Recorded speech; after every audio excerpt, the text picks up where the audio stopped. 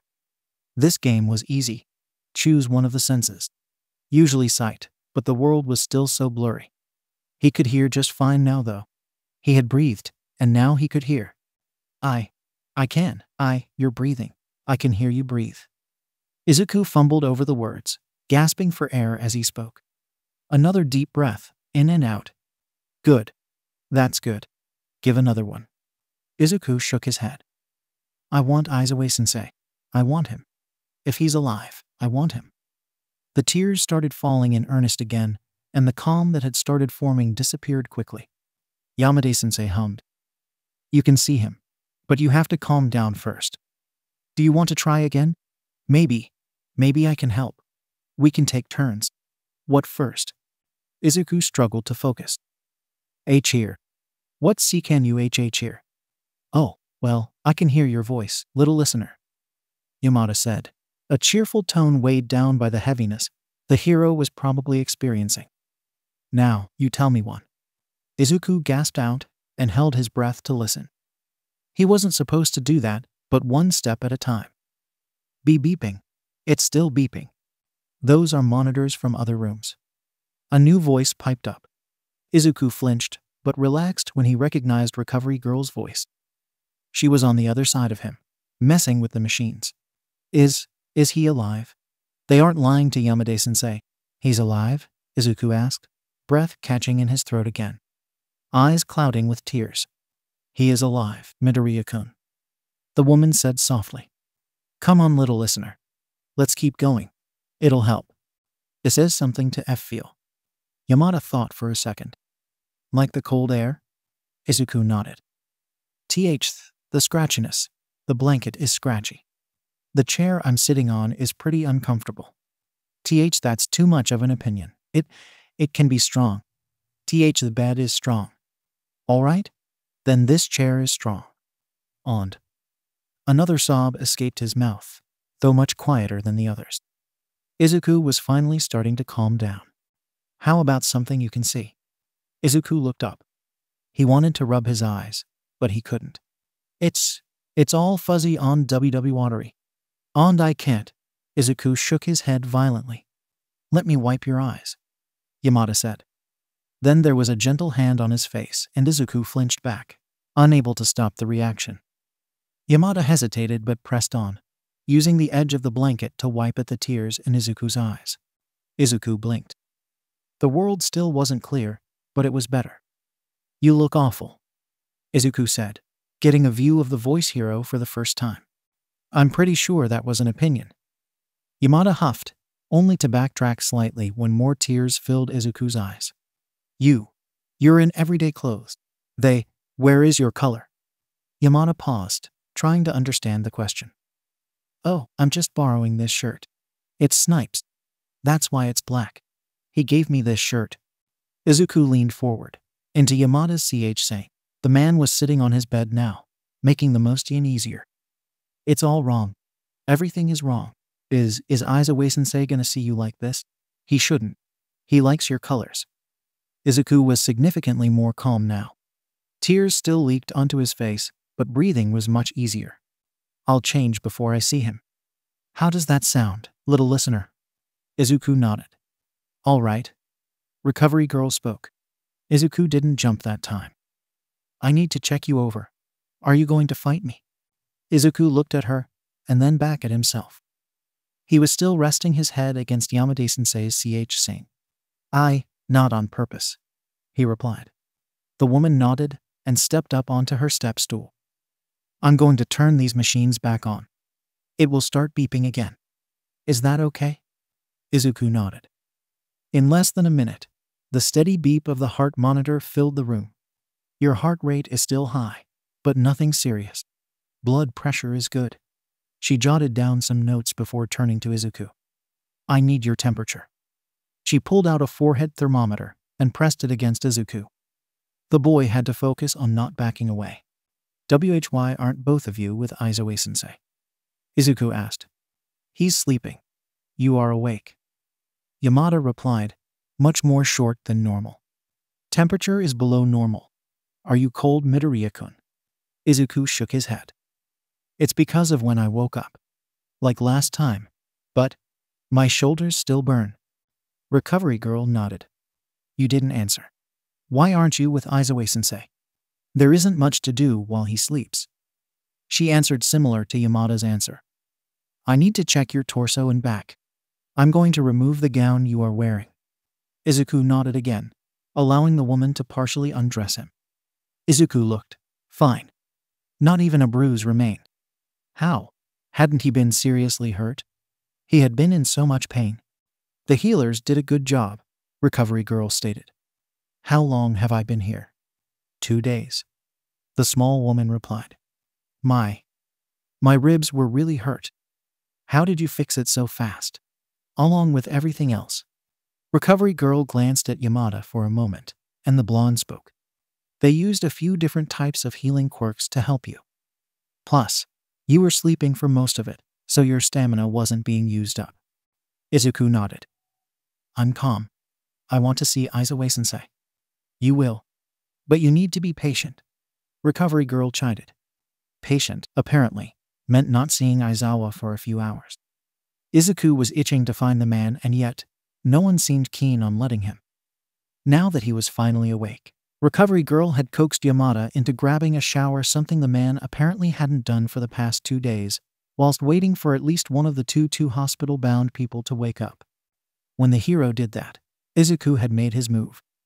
His body didn't feel any pain, though his limbs felt stiff and tingly. Either way, the boy had managed to swing himself around and plant his feet on the floor. He hadn't removed any of the monitors yet, first wanting to make sure he could stand before a nurse or recovery girl came running. It took 10 minutes before the boy was steady on his feet and capable of taking a step. It felt foreign to have to work so strong to move his own body. Izuku's arms were capable of moving, only sitting in the slings for support, so Izuku had wiggled them out of those confines as well. If there was no pain, it was fine, right? As soon as he felt good enough, Izuku removed the needles from his hand and arm, then discarded the heart monitor and a few other sticky pads off of his body so that he could move freely. The corresponding steady beep notifying no heart rate was eerie to the child. Izuku didn't wait for others to arrive, slipping out into the hall as quickly as he could. When he turned the corner, nurses were suddenly rushing past him, not paying attention to who was in the halls. He's gone. He heard a voice call out. Izuku stayed close to the shadows after that.